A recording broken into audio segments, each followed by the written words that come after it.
Hi guys, ഇത്രയും ദിവസം ഞാനും തൊട്ടനും സുഖവാസത്തിന് പോയിരിക്കുകയാണ് അല്ലേടാ കേട്ടാ. അപ്പം നമ്മുടെ സുഖവാസമൊക്കെ കഴിഞ്ഞ് നമ്മളിപ്പോൾ വീട്ടിലെത്തിയിരിക്കുകയാണ് ഗൈസ്. നോർമലാവാം.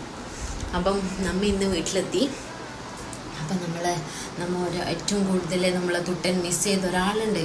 അയാൾ വെയിറ്റ് ചെയ്തിരിക്കുകയാണ്. അല്ലോട്ടാ, ആരാണ് നമ്മൾ മിസ് ചെയ്തത്? ആരാണ് പറയൂ? ഇവൻ്റെ അമ്പേ. അപ്പോൾ ഇപ്പം നമ്മുടെ അമ്പക്കൂട്ടം വരും. അപ്പം നമുക്ക് നേരെ അമ്പക്കൂട്ടനെ കാണാൻ പോവാം. കുറച്ച് പുറത്തേക്ക് പോയി ഒന്ന് കാറ്റ് കൊണ്ടിട്ട് വരാം. ഒരു ഗൈസ്,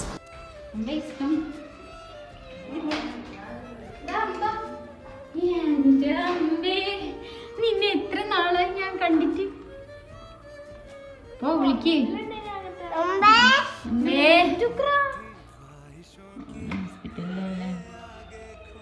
വിളിക്ക, അമ്പേ വിളി.